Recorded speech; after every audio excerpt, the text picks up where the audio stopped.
Now, it is my honor to introduce to you a man who needs no introduction. He is the founder of the My Brother's Keepers program. He is a father, lawyer, lecturer, community organizer, and so much more. Born and raised in Honolulu, Hawaii, he is the man who changed America forever. It is none other than the 44th president of the United States of America, President Barack Obama. Man, thank you. Man, that was unbelievable. And we could not be prouder. And you are a hard act to follow. So, I can't wait to see all the great things that you're going to be doing in the future. Good afternoon, everybody. All the participants, all the panelists. Let me start by just acknowledging that we have seen in the last several weeks, last few months, the kinds of epic changes and events in our country that are as profound as anything that I've seen in my lifetime. And I'm now a lot older than planned. I'm going to be 59 soon. And let me begin by acknowledging that although all of us have been feeling pain, uncertainty, disruption, some folks have been feeling it more than others. Most of all, the pain that's been experienced by the families of George and Brianna and Ahmaud and Tony and Sean and too many others to mention, those that we thought about during that moment of silence. And to those families who've been directly affected by tragedy, please know that Michelle and I and the nation grieve with you, hold you in our prayers. We're committed to the fight of creating a more just nation in memory of your sons and daughters. And we can't forget that even as we're confronting the particular acts of violence that led to those losses, our nation and the world is still in the midst of a global pandemic that's exposed the vulnerabilities of our healthcare system, but also the disparate treatment and, as a consequence, the disparate impact that exists in our healthcare system, the unequal investment, the biases that have led to a disproportionate number of infections and loss of life in communities of color. So in a lot of ways, what has happened over the last several weeks is challenges and structural problems here in the United States have been thrown into high relief. They're the outcomes not just of the immediate moments in time, but they're the result of a long history of slavery and Jim Crow and redlining and institutionalized racism that too often have been the plague, this original sin of our society. And in some ways, as tragic as these past few weeks have been, as difficult and scary and uncertain as they've been, they've also been an incredible opportunity for people to be awakened to some of these underlying trends. And they offer an opportunity for us to all work together to tackle them, to take them on, to change America and make it live up to its highest ideals. And part of what's made me so hopeful is the fact that so many young people have been galvanized and activated and motivated and mobilized.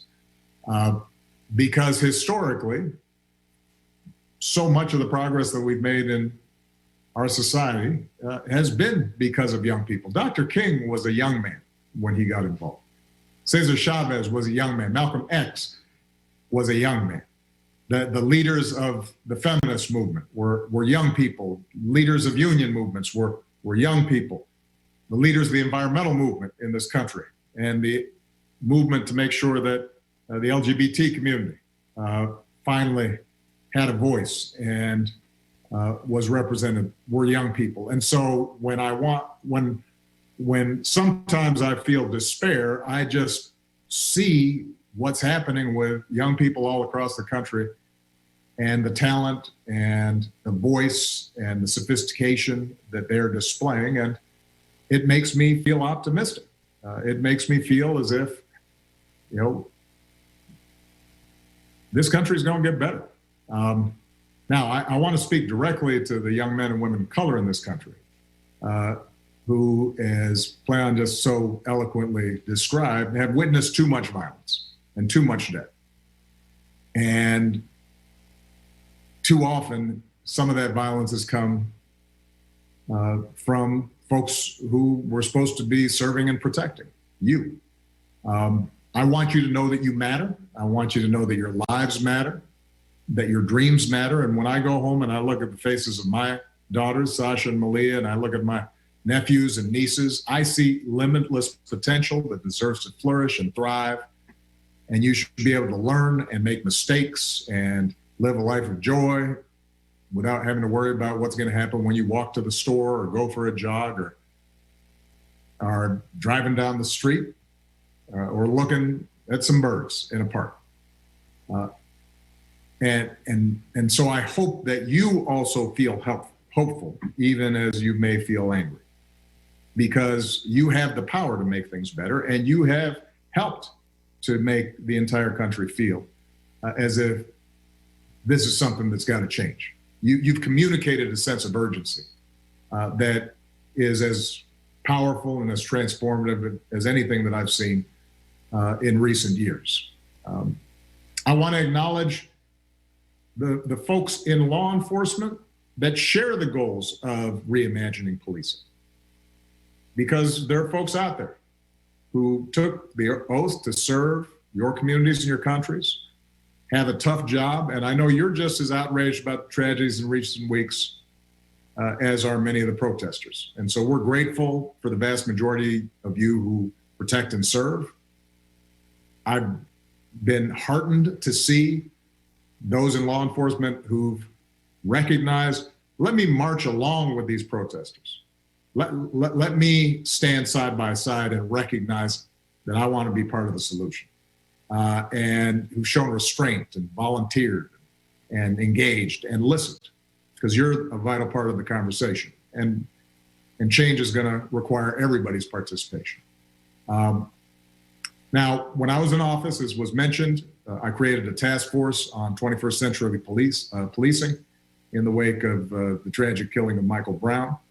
That task force, which included law enforcement and community leaders and activists, was charged to develop a very specific set of recommendations to strengthen public trust and foster better working relationships between law enforcement and communities that they're supposed to protect, even as they're continuing to promote effective crime reduction.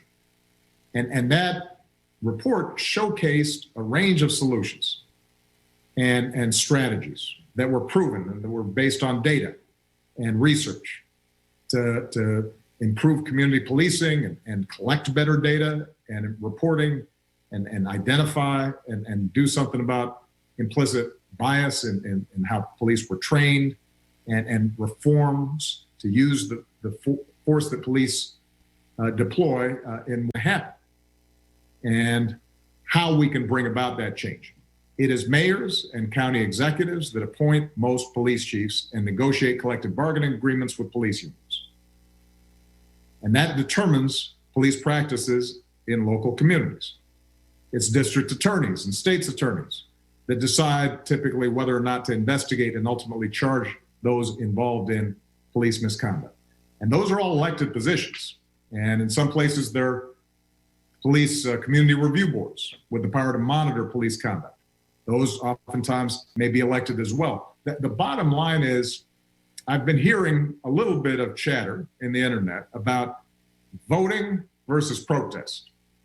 politics and participation versus civil disobedience and direct action. This is not a either or. This is a both and. To bring about real change, we both have to highlight a problem and make people in power uncomfortable, but we also have to translate that into practical solutions and laws that can be implemented and we can monitor and make sure we're following up on. So, very quickly, let me just close with a couple of specific things. What can we do? Number one, we know there are specific evidence-based reforms that, if we put in place today, would build trust, save lives, would not show an increase in crime. Those are included in the 21st Century Policing Task Force report. You can find it on obama.org. Number two, a lot of mayors and local elected officials read and supported the task force report, but then there wasn't enough follow-through. So today I am urging every mayor in this country to review your use of force policies with members of your community and commit to report on planned reforms. What are the specific steps you can take? And I should add, by the way, that the original task force report was done several years ago. Since that time, we've actually collected data, in part because we implemented some of these reform ideas. So we now have more information and more data as to what works. And there are organizations like Campaign Zero and Color of Change and others that are out there highlighting what the data shows, what works, what doesn't in terms of reducing incidents of police misconduct and violence. Let's go ahead and start implementing those. So we need mayors, county executives, others who are in positions of power to say this is a priority. This is a specific response. Number three, every city in this country should be a My Brother's Keeper community, because we have 250 cities, counties, tribal nations who are working to reduce the barriers and expand opportunity for boys and young men of color through programs and policy reforms and public-private partnerships. So go to our website, get working with that, because it can make a difference. And let me just close by saying this. I've heard some people say that you have a pandemic, then you have these protests. This reminds people of the 60s and the chaos and the discord and distrust throughout the country. I have to tell you, although I was very young when you had riots and protests and assassinations and discord back in the 60s, I know enough about that history to say there is something different here. You look at those protests, and that was a far more representative cross-section of America out on the streets, peacefully protesting, and who felt moved to do something because of the injustices that they had seen. That didn't exist back in the 1960s, that kind of broad coalition. The fact that recent surveys have showed that despite some protests having then been marred by the actions of some, a tiny minority that engaged in violence, that despite, as usual, that got a lot of attention, a lot of focus, despite all that, a majority of Americans still think those protests were justified. That wouldn't have existed 30, 40, 50 years ago. There is a change in mindset that's taking place, a greater recognition that we can do better. And that is not as a consequence of speeches by politicians. That's not the result of, spotlights in news articles. That's a direct result of the activities and organizing and mobilization and engagement of so many young people across the country who put themselves out on the line to make a difference. And so I just have to say thank you to them and for helping to bring about this moment, and just make sure that we now follow through. because at some point, attention moves away. At some point, protests start to dwindle in size. And it's very important for us to take the momentum that has been created as a society, as a country, and say, let's use this to finally have an impact. All right? Thank you, everybody. Proud of you guys. And I know that we're going to be hearing from a bunch of people who have been on the front lines on this and know a lot more than I do about it. Proud of you. Team, subscribe for more of these type of videos.